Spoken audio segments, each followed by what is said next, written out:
রসুলের নাম নিয়ে চুমু খাওয়া, রসুলের নাম নিয়ে চুমু খাওয়া, এটা যে বেদাতে কোনো সন্দেহ করার কিছু নেই। তো আমরা এক সময় যখন ছাত্র ছিলাম একজনকে জিজ্ঞাসা করছিলাম, কিরে দোস্ত, রসুলের নাম চুমু খাওয়া তো কিতাব পড়াস নাই, আল্লাহর কিতাবটা কোথায়? তো বলতেছে এটা হচ্ছে জালালাইন শরীফাইনের হাসিয়ার মধ্যে উর্দুতে ফার্সিতে লেখা আছে, বুঝছেন তো? জালালাইন শরীফাইন ওনাদের কাছে শরীফাইন, জালালাইন আবার শরীফাইন, তারপরে হচ্ছে বুঝলাম না জালালাইন আবার শরীফাইন কেমন এটা। আচ্ছা, জালালাইন হাসিয়ার মধ্যে তাও যদি আরবিতে লেখা থাকতে বলতাম কোন হাদিসে পেয়েছি, ফার্সিতে লেখা আছে। সেটা কি, আবু বকর রাদিয়াল্লাহু আনহু যখন রসুলের নাম শুনতেন তখন তিনি চুমা খেতেন। এটা একটা বানোয়াট কথা, একেবারে বানোয়াট। এটা আরবিতেও কোথাও আসে নাই, হাদিসেও আসে নাই, এটা হচ্ছে ফার্সিতে একটা লিখছে, এটাকে এখন প্রচার প্রসার করছে কিছু মানুষে। হ্যাঁ, সালাতের পরে কি বলতে হয়? আস্তাগফিরুল্লাহ আস্তাগফিরুল্লাহ আস্তাগফিরুল্লাহ। আমাদের পরে সালাতের পরে কি করে? মাথার মধ্যে হাত দিতে আপনার কাছে মাথা হাত দিলে কি জন্য? আপনি কি কিছু হারাই হচ্ছেন নাকি, হতবাক হচ্ছেন না, কি জন্য মাথা হাত দিচ্ছেন? আপনার সালাতের পরে আস্তাগফিরুল্লাহ আস্তাগফিরুল্লাহ তিনবার বলেন, তবে আল্লাহুম্মা আনতা সালাম মিনকা সালাম বলেন, তারপরে সুবহানাল্লাহ আলহামদুলিল্লাহ আল্লাহু আকবার, অনেকগুলো আছে। এটা বাদ দিয়ে মাথায় হাত ইয়া কাউই করতেছেন, কে শিখিয়ে দিল আপনাকে? এটা হচ্ছে বানোয়ারদের দলিল, আপনার দলিল নয়। এটা কোনো কোরআন হাদিস দলিল না, বানোয়ারদের কথা। এগুলি কোনোদিন নেওয়া যাবে না, এগুলি আমল করা যাবে না। আমল হচ্ছে কোরআন সুন্নাহ। আলহামদুলিল্লাহ আমাদের ছোট বই আছে সালাত জেনে বুঝে কোনো আপনি এগুলি পেয়ে যাবেন, অথবা মুসলিম পেয়ে যাবেন কি আমলগুলো রসুল করতেন। এগুলো অস্বীকার করতে পারেন, কিন্তু এটা অস্বীকার করলাম আমরা দেখি সাব্যস্ত করুন সালাতে পরে ইয়া কবি কোন রসুল করেছেন, কোনদিন রাসূলুল্লাহ সাল্লাল্লাহু আলাইহি ওয়াসাল্লাম করেছেন বা সাহাবায়ে কেরাম করেছেন, এই সিস্টেম নাই। আপনি যদি দোয়া করতে সালাতের ভিতরে দোয়াটা করেন, সালাতে পরে কি জিকির, সালাতের ভিতরে হচ্ছে দোয়া, নিয়ম হচ্ছে এটা। সালাতের ভিতরে দোয়া, সালাতের পরে হচ্ছে জিকির। হ্যাঁ, কখনো কখনো রাসূলুল্লাহ সাল্লাল্লাহু আলাইহি ওয়াসাল্লাম দোয়াগুলি করতে না পারে সেই দোয়াগুলো সালাতে পরে করতেন। এই জন্য কিছু দোয়া পরে করতেন সাব্যস্ত আছে, যেগুলি ভিতরে করতে পারে না এগুলো বাইরে করেছে, কিন্তু সালাতে পরে মূল নিয়ম হচ্ছে জিকির। এই জন্য প্রথমে হচ্ছে ইস্তেগফার, তারপর দেখবেন যে সুবহানাল্লাহ আল্লাহু আকবার, তারপর মূল বলতে এগুলো সব হচ্ছে জিকির। অর্থাৎ সাধারণ নিয়ম হচ্ছে সালাতের ভিতরে শেষ বৈঠকে দোয়া, সালাতের সালামের পরে হচ্ছে জিকির। যদি কোনোটা শুনে গিয়ে তাকে সালাতের ভিতরে পড়তে পারে না, সেই দোয়াগুলো পরে করতে পারবেন একান্তভাবে। দোয়া সেখানে আপনার কোনো ওই লোক ডাকিয়ে মানুষ ডেকে হাত তোলা দিয়ে মানুষের পাপ এবং নেকি ওজন হবে। ওই সময়তে আমিও ফেলফেল করে চেয়ে থাকবো, আমার পাপের পাল্লা ভারী হয় না নেকির পাল্লা ভারী হয়, আমার পাপের পাল্লা ভারী হয় না নেকির পাল্লা ভারী হয়, আমার পাপের পাল্লা ভারী হয় না নেকির পাল্লা ভারী হয়।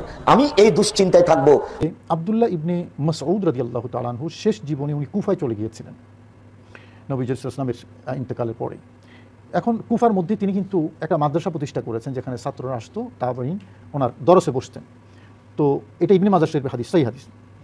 ওনার এক ছাত্র বর্ণনা করছেন যে আমি প্রতি বৃহস্পতিবার ওনার মজলিস হতো, আমি যেতাম শুধুমাত্র নবীর কথা শোনার জন্য, কারণ তিনি নবীকে দেখেছেন, নবী কি বলেছেন সেই রেফারেন্সটা জানার জন্য। সুবহানাল্লাহ।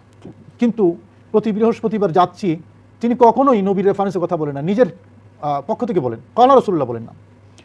তো ধৈর্য ধরছি, যাচ্ছি, কোনো একদিন তিনি কোনো এক প্রসঙ্গে ক্বালা রাসূলুল্লাহ সাল্লাল্লাহু আলাইহি ওয়াসাল্লাম, অর্থাৎ রাসূলুল্লাহ সাল্লাল্লাহু আলাইহি ওয়াসাল্লাম বলেছেন, ইরশাদ করেছেন, এতটুকু বলার সাথে সাথে তিনি দাঁড়িয়ে গেলেন এবং ওনার এই যে পশমগুলো, ওই তাবেঈ বর্ণনা করছেন, ওনার ছাত্র পশমগুলো এভাবে দাঁড়িয়ে গেল। তিনি দাঁড়িয়ে এভাবে মাথাটা একটু ঝুঁকিয়ে দিলেন। নবীর সাহাবী হযরতে আব্দুল্লাহ ইবনে মাসউদ রাদিয়াল্লাহু তাআলা হাদিস, এবং এই হাদিসটি সুনানি ইবনে মাজাহ সহিহ সনদে হাদিসটি বর্ণিত হয়েছে। একজন সাহাবী নবীর নাম মোবারক শোনার কারণে, নবীর নাম মোবারক উচ্চারণ করার কারণে দাঁড়িয়ে গেলেন, একটু শ্রদ্ধা ভরে মাথাটা নত করে দিলেন, ওনার এই পশমগুলো দাঁড়িয়ে গেল। নবীর অনুগ্রহ যদি আমরা ভিতরে অনুভব না করি, তার মুসলমান হওয়াটাই বৃথা। রাসূল করিম সাল্লাল্লাহু আলাইহি ওয়াসাল্লামের নাম মোবারক শুনে চুমু দেওয়া, এটা একটা মুস্তাহাব আমল। আমি আবার বলি, মুস্তাহাব আমল, এবং এটা রেফারেন্স অসংখ্য কিতাবের মধ্যে আছে। যারা জালালাইন শরীফ পড়েন, জালালাইন শরীফের এই আয়াতের হাসিয়ার মধ্যেও আছে, তাফসিরে আপনার রুহুল বয়ানে আছে। আমি হাদিসের আলোকে একটা শব্দ নিয়ে বলতে চাই, শুধু যারা বুঝার তারা নিশ্চয়ই বুঝে নেবেন। মোল্লা আলী কারি রহমতুল্লাহ আলী, আল্লামা আব্দুর রাজ্জাক, আপনার মনোযোগ চাই। তিনি তো জগৎবিখ্যাত একজন মুহাদ্দিস, মেশকাত শরীফের শরা লিখেছেন। তিনি মওদুআতে কবির একখানা কিতাব লিখেছেন, যেখানে জাল হাদিস ব্যাখ্যা করেছেন, এবং কিছু কিছু হাদিস এমন এনেছেন যেগুলোকে মানুষ জাল বলেছে অথচ জাল নয়, এরকম কিছু হাদিস ওই কিতাবের মধ্যে আছে। সেরকম একটা হাদিস, জাল বলেছে অথচ জাল নয়, এরকম একটা হাদিস হলো বৃদ্ধাঙ্গুলি চুমু দিয়ে নবীজির নাম মোবারক শুনে চোখে লাগান। এবং ওই হাদিসের নিচে টিকায় তিনি লিখেছেন, ফাইদা সাবাতা রফউহু ইলা সিদ্দিক ফায়াকফি যালিকা লিল আমল। এই হাদিসটি যখন হযরত আবু বকর সিদ্দিক পর্যন্ত সাহাবেত আছেন, তখন এটা আমলের জন্য যথেষ্ট। এই সাবাতা শব্দটা উসুলে হাদিসের পরিভাষায় সহিহ হাদিস এবং হাসান হাদিসের ক্ষেত্রে ব্যবহৃত হয়, এটা যায়িফ বা মওযু হাদিসের ক্ষেত্রে ব্যবহৃত হয় না।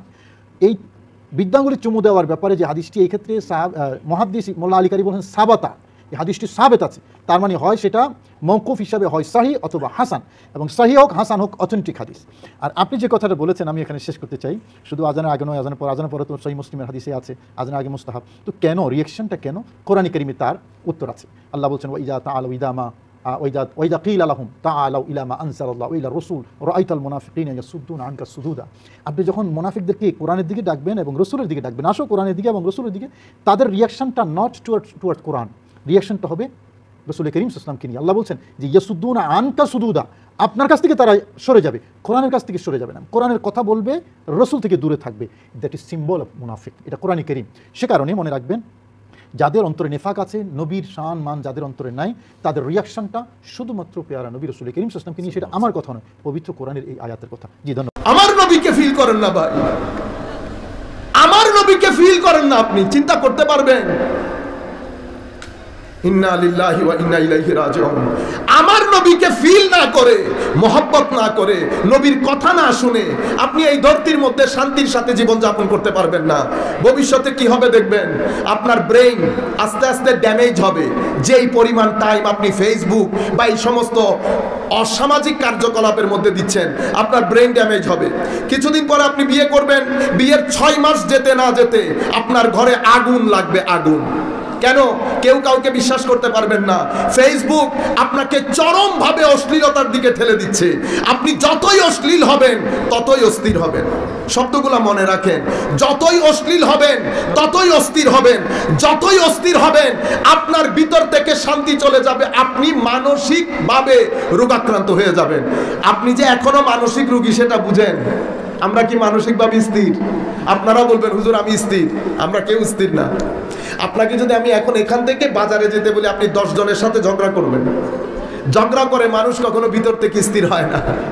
আমার নবী কখনো কারোর সাথে ঝগড়া করে নাই, কারণ আমার নবী মানসিকভাবে স্থির ছিলেন, মানসিকভাবে স্থির ছিলেন। আমার নবীকে আল্লাহ শিখাচ্ছেন কি দেখেন, ফাবিমা রাহমাতিন মিনাল্লাহ লিনতা লাহু ওয়ালাউ কুনতা ফাজ্জান গালিজাল কলব লানফাদ্দু মিন হাওলিক ফা'ফু আনহুম ওয়াস্তাগফির লাহুম ওয়াশাওিরহুম ফিল আমর ফাইজা আযাম ফাতাওয়াক্কাল আলাল্লাহ ইন্নাল্লাহা ইউহিব্বুল মুতাওয়াক্কিলিন।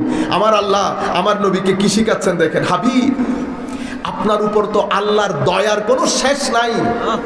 এটা তো আল্লাহর দয়া আপনার উপর যে জমিনের মধ্যে আপনি সবচেয়ে বেশি জেন্টল, অনেক ভদ্র। কে বলছে? স্রষ্টা তার বান্দাকে বলছে, অ্যাপ্রিশিয়েট করছে। আর আপনি বলতেছেন আপনার মতো, আর আপনি বলতেছেন কি এই ফেল ফেল করে তাকাই থাকবে, নবী ফেল ফেল করে তাকাই থাকে। আরে ভাই আপনি না তো, আরে ভাই আমার মুসা আলাইহিস সালাম তো আমার নবীকে তার মতো মনে করেন নাই। ঠিক, আপনি তো অনেক দূরের কথা। আপনি কোন পুকুরের মাছ? জলিলুল কদর নবী হযরতে মুসা আমার নবীকে ওনার মতো মনে করেন নাই। বিসমিল্লাহির রহমানির রহিম।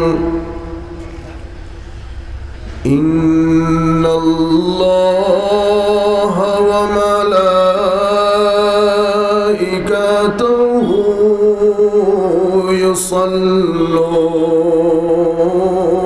ইউসাল্লুনা আলান নবী ইয়া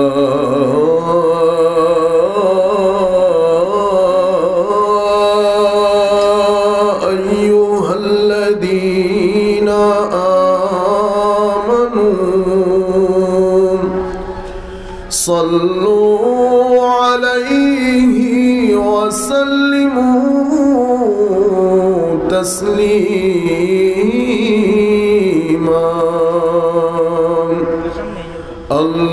আল্লাহুম্মা সাল্লি আলা সাইয়্যিদিনা মাওলানা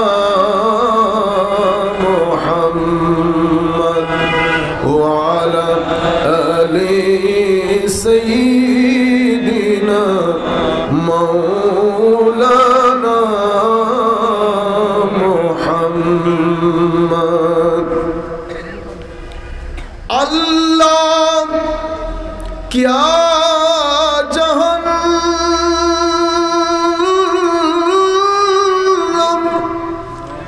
अब भी न सर्द होगा,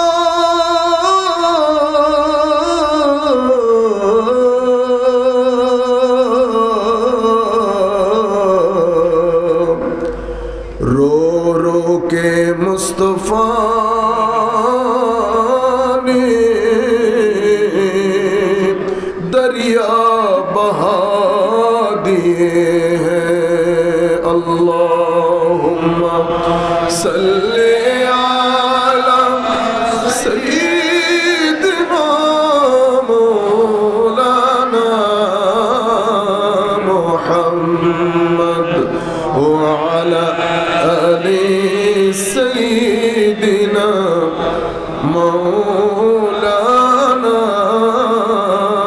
मुहम्मद।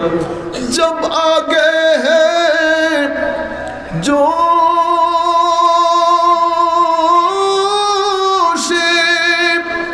रहमत पे उनकी आँखें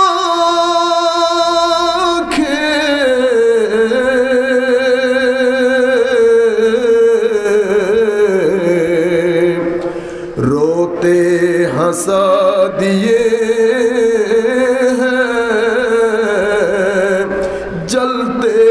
बुझा दिए हैं। अल्लाहुम्मा सल्ले अला सय्यिदिना मौलाना मुहम्मद व अला आलि सय्यिदिना मौलाना मुहम्मद।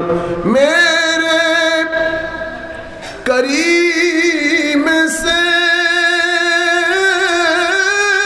गर कतरा किसी ने मांगा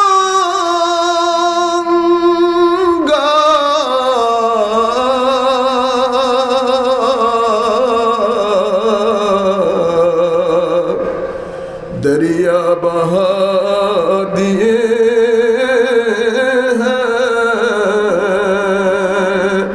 दरिया बहा दिए हैं। अल्लाहुम्मा सल्ले अला सय्यिदिना मौलाना मुहम्मद व अला आलि सय्यिदिना मौलाना मुहम्मद।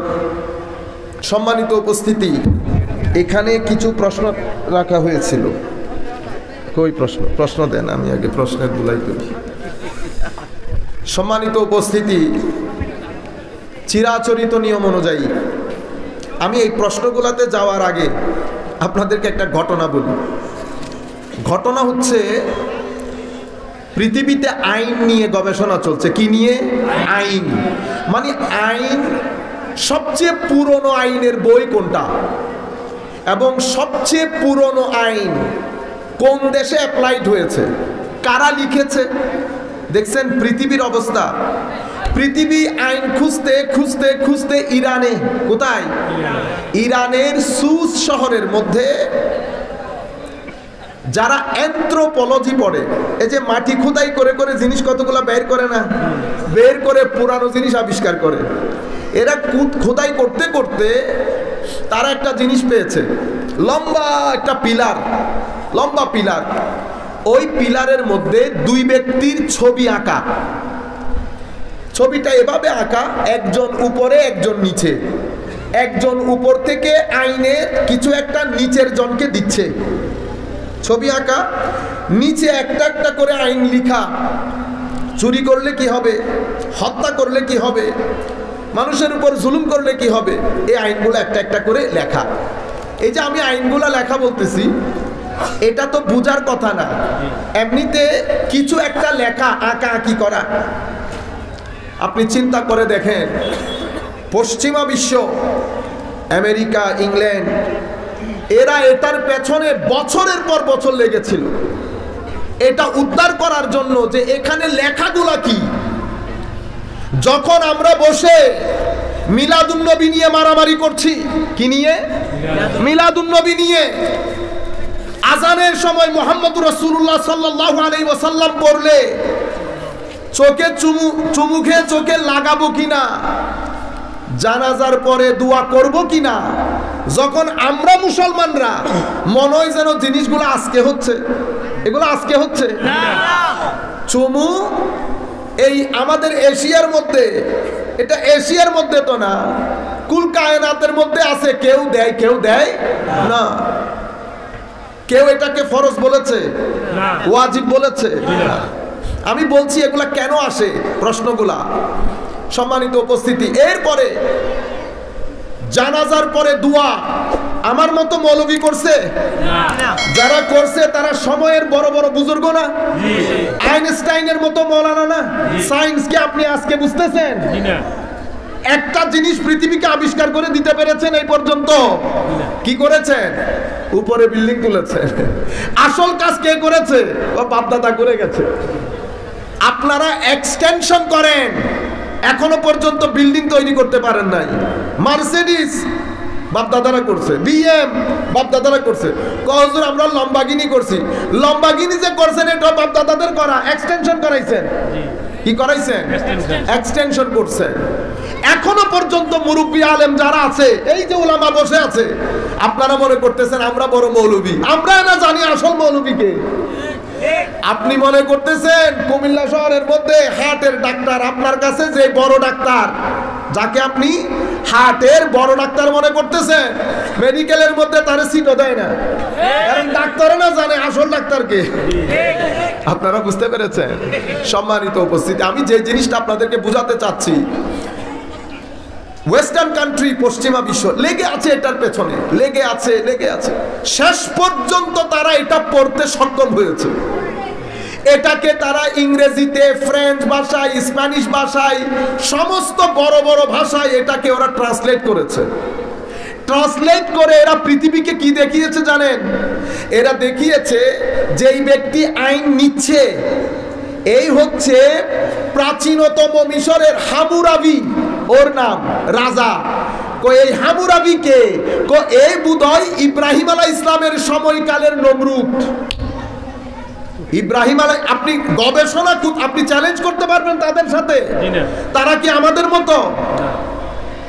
আমি আপনাদেরকে বুঝাচ্ছি পৃথিবী কোথায়, পৃথিবী কি নিয়ে আছে বলেন তো দেখি। আমার নবীর সামনে যদি ওয়েস্টার্ন কান্ট্রির লোক এসে যদি বলে ইয়া রাসূলুল্লাহ আমরা এই আবিষ্কার করেছি, আমার নবী এটাতে খুশি হবে না? আমি যদি প্রশ্ন দেই, হুজুর এই আজানের সময় আপনার নাম শুনলে যে আমরা চুমু দেই, এটা জায়েজ আছে কিনা একটু বলেন হুজুর।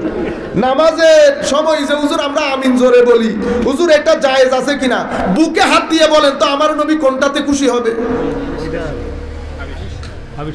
আপনারা বুঝতে পেরেছেন? এখন এগুলো আসে কেন? কারণ আমাদের মুসলিম শাসনের পতনের পরে শুধু শুধু আপনারা তারটা ছিঁড়ে দিচ্ছেন, আমার বিষয় আলাদা ছিল। মুসলিম শাসনের পতনের পরে মুসলমানদের পতন হয়েছে, একজনের উত্থান হয়েছে, একজনের উত্থান হয়েছে। যার উত্থান হয়েছে এটা সৌদি আরব, যার পতন হয়েছে এটা আমাদের মুসলমানদের খিলাফা, অটোমান এম্পায়ার। আর যদি ডাইরেক্ট বলি তুর্কি, তাহলে একজনের পতন হয়েছে আরেকজনের উত্থান হয়েছে। যাকে তোলা হয়েছে উনি কি নিজে উঠেছেন না ওনাকে উঠানো হয়েছে? উঠানো। কে উঠাইছে জানেন? বলতে হবে না, ওনারা যাদের কাজ করেন তারা তুলেছে। তোলার পরে পৃথিবীর দুই জায়গা থেকে স্রোতের মতো কিছু জিনিস আমাদের এখানে ঢোকা শুরু করেছে। একটা হচ্ছে ডেমোক্রেসি, গণতন্ত্র, মানবাধিকার। আমাদের ওয়েস্টার্ন পশ্চিমা বিশ্ব থেকে শুধু এগুলো আসে। এখন যে ফিলিস্তিনের মধ্যে মারামারি চলতেছে, বাচ্চাদেরকে সমানে হত্যা করতেছে, এখন আবার কোনো অসুবিধা নাই, মানবাধিকারও ঠিক আছে, গণতন্ত্র ঠিক আছে। একটা ব্যক্তি, একজন ব্যক্তি চোখে চোখ রেখে বলতে পারছে না যে who are you to teach me what is democracy and what is human rights. I don't need to learn from you. I have my own values, customs, I have my own culture, I have my own tradition, I have Quran, I have Sunnah, so I do not need to go anybody. একটা ব্যক্তি চোখে চোখ রেখে বলতে পারতেছে না বাইরে এবার ক্ষমা দে, আমাদেরকে গণতন্ত্র শিখাইতে হবে না, আমরা জানি গণতন্ত্র কি। আমাদের বাপদাদারা কি ঘাস কাটছে, জানে না গণতন্ত্র কি? পৃথিবীর গণতন্ত্র শিখাইলাম আমরা, পৃথিবীর সংবিধান লেখানি শিখাইলাম আমরা, আবার আপনি আমারে গণতন্ত্র শিখাইতে হবে, আপনি আমারে আবার মানবাধিকার শিখাইতে হবে। আপনার দেশে যে ছেলে একটা স্কুলে গিয়ে এরকম করে 18 জন মেরে ফেলে, মানবাধিকার লঙ্ঘন হয় না? হয় কিনা? আপনি বুঝতে পেরেছেন? এটা হচ্ছে বড়দের কাজ। এখন ওনারা যেমন খুশি আমাদেরকে শিখায়। ফিলিস্তিনের মধ্যে গণহারে বাচ্চা মারা যাচ্ছে, গণহারে দর্শন হচ্ছে, গণহারে যেমন খুশি তেমন করছে মুসলিম উম্মাহ। কেন হলো এই কথা? কেন হলো এটা? কারণ আপনার আমার ঘর মাকড়সার জালের মতো হয়েছে। কিসের জাল? মাকড়সা। আমার আল্লাহ বলছেন, বান্দা নিজের ঘরকে মাকড়সার জাল করে ফেলিস না, মাকড়সার জাল করে ফেলিস না।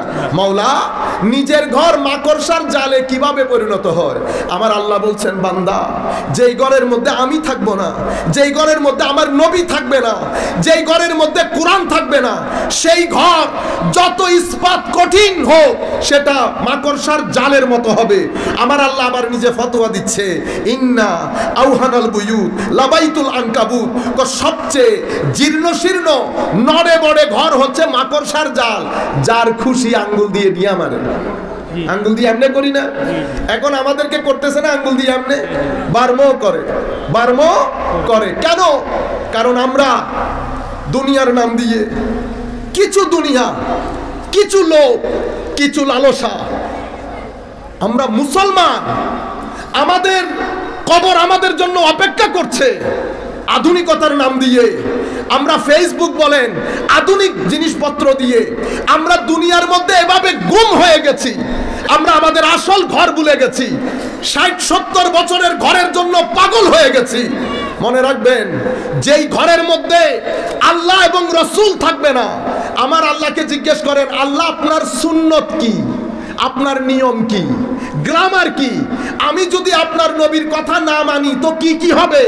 আমার আল্লাহ, আল্লাহর সুন্নত হচ্ছে যেই ব্যক্তি নিজের জীবনের মধ্যে প্রশান্তি চাইবে, সম্মান চাইবে, নিজের এই জিন্দেগির মধ্যে বরকতমণ্ডিত জীবন চাইবে, যেই ব্যক্তি চাইবে তার জীবন সুখ সমৃদ্ধ হোক, আমার আল্লাহ বলছেন সেই ব্যক্তির কাছে অপশন একটা, ঈমান এবং আমলে সালেহ।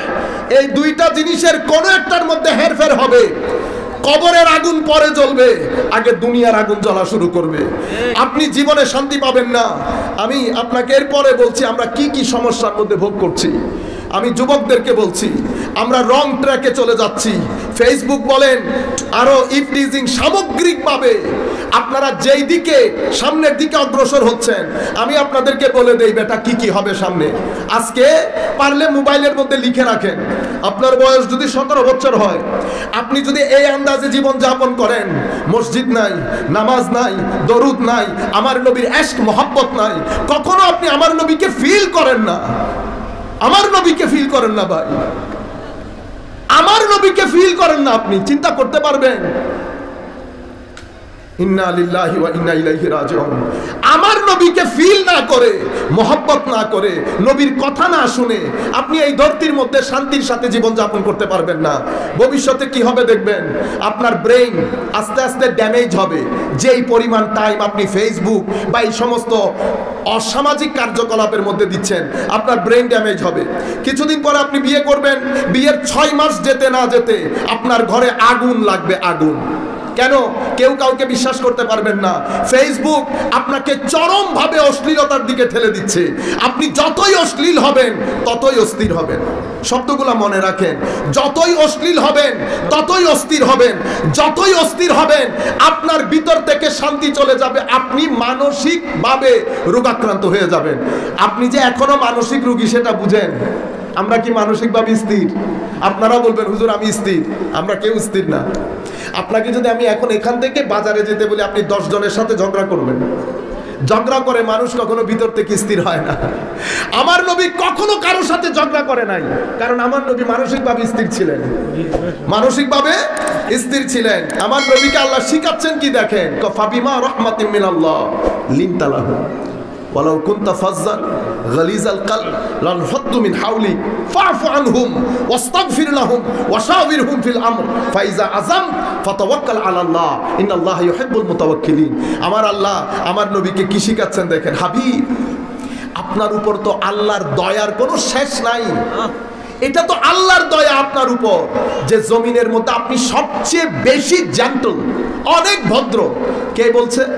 স্রষ্টা তার বান্দাকে বলছে, অ্যাপ্রিশিয়েট করছে। আর আপনি বলতেছেন আপনার মতো, আর আপনি বলতেছেন কি এই ফেল ফেল করে তাকাই থাকবে, নবী ফেল ফেল করে তাকাই থাকে। আরে ভাই আপনি না তো, আরে ভাই আমার মুসা আলাইহিস সালাম তো আমার নবীকে তার মতো মনে করেন নাই। আপনি তো অনেক দূরের কথা, আপনি কোন পুকুরের মাছ? জলিলুল কদর নবী হযরতে মুসা আমার নবীকে ওনার মতো মনে করেন নাই। হযরতে মুসা বলছেন রব্বিশ রাহলি সদরি, মাওলা আমার সিনা আপনি খুলে দেন। রব্বিশ রাহলি সদরি ওয়া ইয়াসসিরলি আমরি, এটা হযরতে মুসার কথা। আর আমার নবীর ক্ষেত্রে আল্লাহ রাব্বুল আলামিন বলছেন আলাম নাশরাহ লাকা সাদরাক। হাবিব আমি কি আপনার জন্য আপনার সিনা খুলে দেই নাই? একজনে বলছে আল্লাহ আমার সিনা খুলে দেন, আর আরেকজনকে বলছে হাবিব আমি কি খুলে দেই নাই? আপনি একজন বলছে আল্লাহ আমি দেখতে চাই মৃতকে কেমনে আপনি জীবিত করেন। আওয়ালাম তুমিন, ডোন্ট ইউ বিলিভ? আপনি বিশ্বাস করেন না? বালা অবশ্যই বিশ্বাস করি মাওলা, ওয়ালাকিন লিয়াতমাইন্না কলবি। মাওলা দেখলে দেখছেন নি নবীদের কাজ কারবার, আপনি শান দেখেন। আপনি কখনো ইব্রাহিম মুসা আলাইহিস সালামকে আন্ডার এস্টিমেট করবেন না। জলিলুল কদর পয়গম্বর আমার আল্লাহর সাথে কথোপকথন দেখছেন কি দারুণ। আপনি আপনার মতো মনে করছেন? আপনি চোখ বন্ধ করলে অন্ধকার দেখেন, আর এরা আল্লাহর সাথে কথা বলছে। আল্লাহ বিশ্বাস করি কিন্তু আমি দেখতে চাই। ইউ সি স্ট্যাটাস দেখছেন কেন? অন্তরকে শান্তি করার জন্য। এগুলার শানে খলিলিয়ত দেখেন, খলিলের শান দেখেন। আমার আল্লাহ বলে না ইব্রাহিম এটা আমার রহস্য আমি কেমনে তোমাকে দেখাবো, এটা বলেন নাই। ওকে কোনো অসুবিধা নাই, তরিকা শিখিয়ে দিয়েছেন এই কাজ করো, আমি তোমাকে দেখাই মৃত কেমনে জীবিত করে। ওয়ালাকিন লিয়াতমাইন্না কলবি, এদিকে লিয়াতমাইন্না কলবি। আর আমার নবীর ক্ষেত্রে বলছে ইয়া আইয়ুহান নফস আল মুতমাইন্না ইরজি ইলা রাব্বিকি রাদিয়াতাম মারদিয়া। আর আমার নবীকে বলছে ও পিসফুল সোল। একজন বলছে অন্তরের মধ্যে কি প্রশান্তি যেন আসে, আরেকজনকে আমার আল্লাহ ঘোষণা দিচ্ছেন ও প্রশান্ত হৃদয়। দুইটা কি এক? দুইটা এক হলো? সম্মানিত উপস্থিতি, শুধু এটা না তো, আমার নবীর ক্ষেত্রে হযরতে ঈসা আলাইহিস সালামের ক্ষেত্রে আপনি দেখেন ঈসা আলাইহিস সালাম বলছেন ইন্নী আখলুকু লাকুম মিনাত তিনি কাহাইয়াতিত তাইর বিইজনি বিইজনি বিইজনি, আমি মৃত জীবিত করি আল্লাহর আদেশে। এর পরবর্তীতে কালকে কি আছে আপনার ঘরে কি কি আছে এটাও বলতে পারবো আল্লাহর আদেশে। এরপরে আমি কুষ্ঠরোগীকে ভালো করতে পারি কি কারণে? আল্লাহর আদেশে। প্রত্যেক কথার পর আল্লাহর আদেশ, আল্লাহর আদেশ, আল্লাহর আদেশ। বুঝছেন তো আপনারা? প্রত্যেক কথার পরে আল্লাহর আদেশে, আল্লাহর নির্দেশে, আল্লাহর নির্দেশে। আমার নবীর ক্ষেত্রে আসেন ইয়া আইয়ুহান নবী ইন্না আরসালনাকা শাহিদাও ওয়া মুবাশশিরাও ওয়া নাযীরা ওয়া দাঈয়ান ইলাল্লাহি বিইজনিহি ওয়া সিরাজাম মুনীরা। হাবিব শাহেদ বানিয়েছি, মুবাশশির বানিয়েছি, নাজির বানিয়েছি, দাঈ ইলাল্লাহ বানিয়েছি। বিইজনিহি একবার, বিইজনিহি বাস অনুমতি দিয়ে দিয়েছি, এখন আপনি ইচ্ছা করলে চন্দ্র দুভাগ করবেন, অনুমতি নিতে হবে না। আপনার ইচ্ছা হয়েছে আপনি অস্তমিত সূর্যকে আবার ডেকে নেবেন, অনুমতি লাগবে না হাবিব, অনুমতি যা দেওয়ার দিয়ে দিয়েছি। এখন কেউ যদি আপনাকে এসে বলে ইয়া রাসূলুল্লাহ ঈমান আনবো, ওই গাছকে বলেন আপনার কাছে আসতে, হাবিব আপনি বলে দিতে পারবেন তুই ডাক বেটা, আমাকে ডাকতে হবে না, আমার আল্লাহ অনুমতি দেওয়ার একবারে দিয়ে দিয়েছে।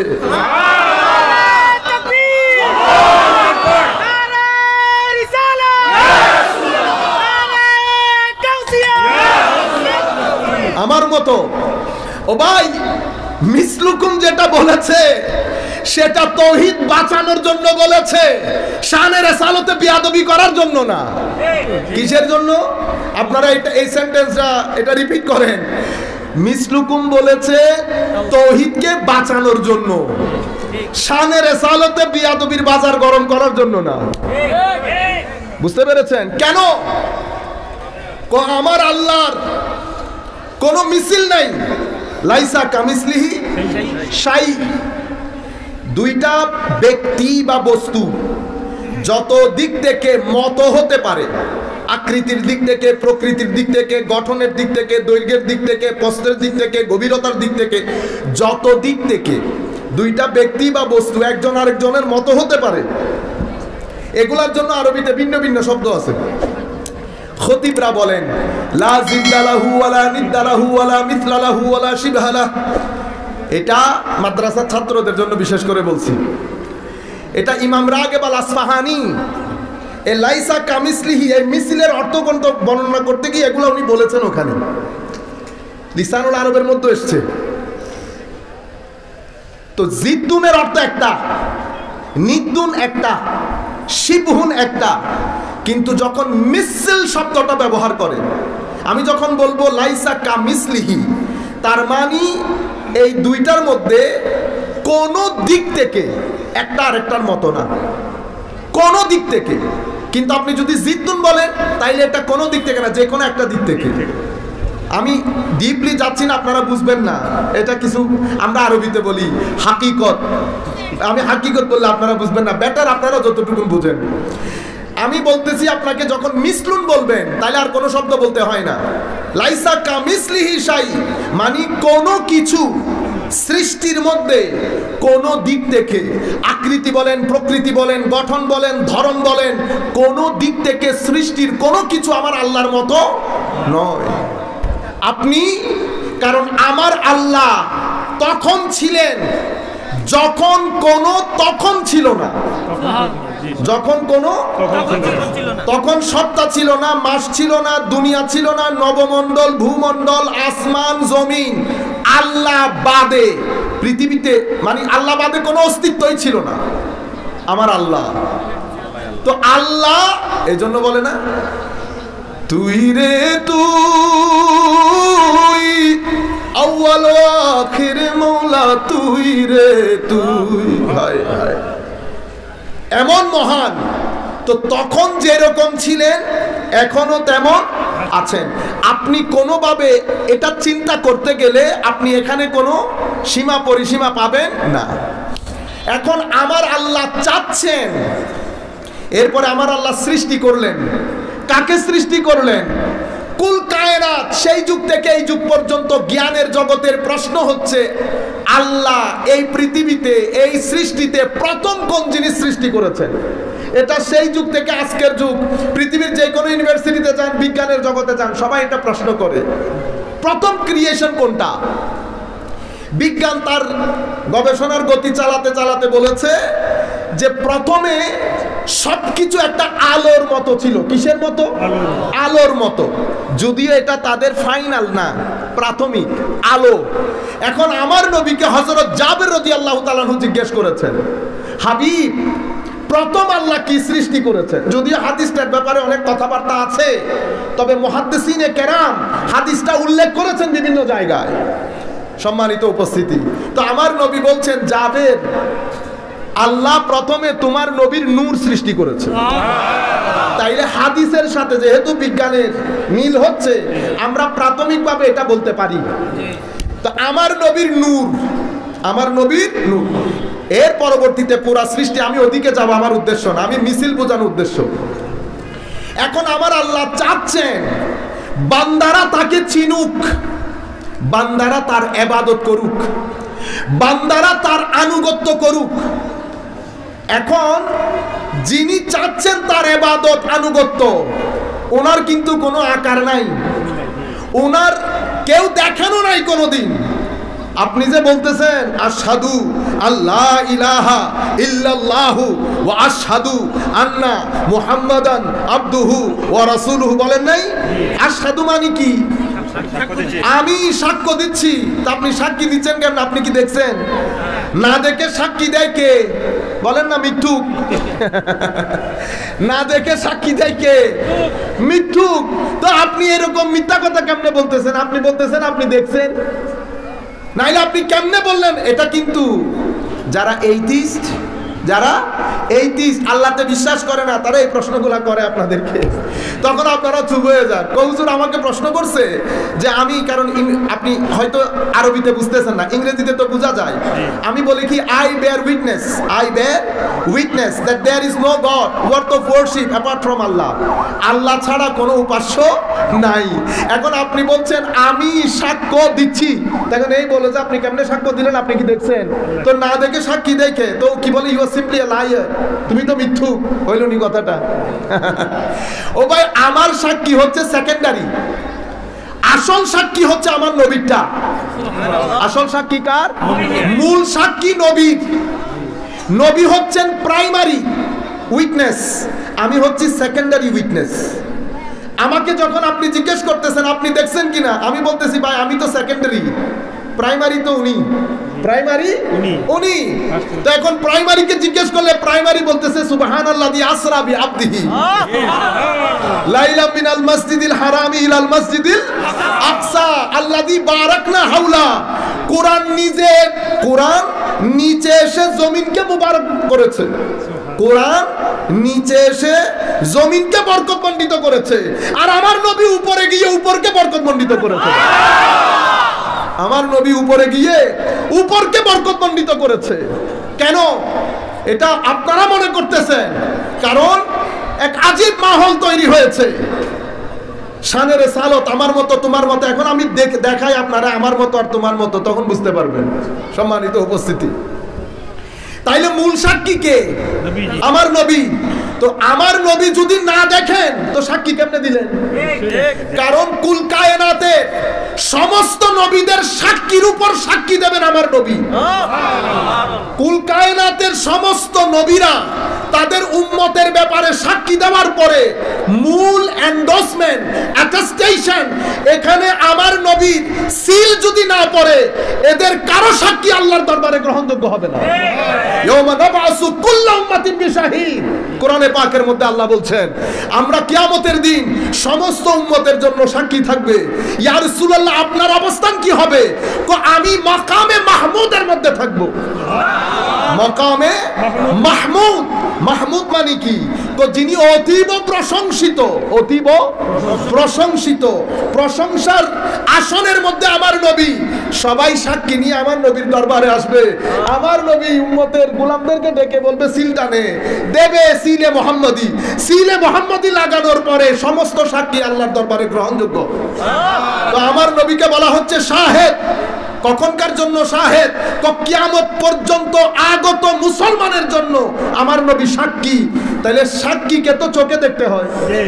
এখন আপনি যদি বলেন মরে মাটির সাথে মিশে গিয়েছে, তো সেই তারিখের পর থেকে তো নবী সাক্ষী হতে পারবে না। সাক্ষীর জন্য চোখে দেখতে হয়, সাক্ষীর জন্য। এখন আমার নবী কিভাবে দেখবে এটা আল্লাহ পাক জানেন, কিন্তু দেখে জরুর, কিন্তু দেখে জরুর। কিভাবে দেখে? গড নোস।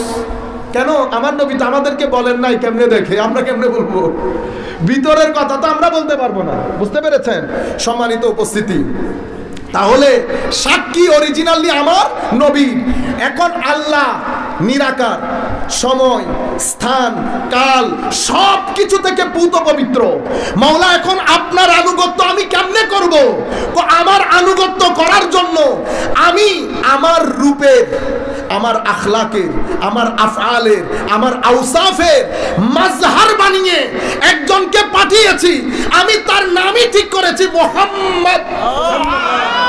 নামই ঠিক করেছি মুহাম্মদ, মানি ছোটখাটো প্রশংসিত না, সকল দিক থেকে আমার নবী প্রশংসিত। এমন প্রশংসিত নবী আপনি কোন জায়গায় একেবারে জন্মের পর থেকে এন্তেকাল পর্যন্ত আমার নবীর গায়ে কোনো স্পট ছিল না। আমার নবী 40 বছর চুপ ছিলেন, নবুয়ত প্রকাশ করেছে, করেই নাই। এই 40 বছর পর্যন্ত আমার নবীকে আল্লাহ ব্র্যান্ড হিসেবে বানিয়েছেন, ব্র্যান্ড, যেন দাওয়াতের কাজ শুরু করার সাথে সাথে যেন পরিচিতির জন্য বসে থাকতে না হয়। এখন তো আমরা মাদ্রাসা প্রতিষ্ঠা করব, পরিচিত হব, সময় লাগবে না? আমার আল্লাহ সময় আগে নিয়ে নিয়েছেন। সময় 40 বছর পরে আমার নবী যখন এই আবু জাহাল, উতবা, সাইবার সামনে আসলেন, আমার নবী বলছেন, আমার নবী, আল্লাহ কোরআনের আয়াত, লাকাত লাবিস্তু ফিকুম উমরান, আমি তোমাদের সাথে আমার জীবনের একটা বড় অংশ ব্যয় করেছি। আমি হযরতে জন্মগ্রহণের পর থেকে তোমাদের সমাজে বড় হয়েছি, তোমাদের সাথে খেলেছি, বন্ধুত্ব হয়েছে, বিয়ে করেছি, ব্যবসা করেছি। আমি তোমাদের সাথে ছাগল ছড়ানোর কাজেও গিয়েছি, সামাজিক কাজে ছিলাম।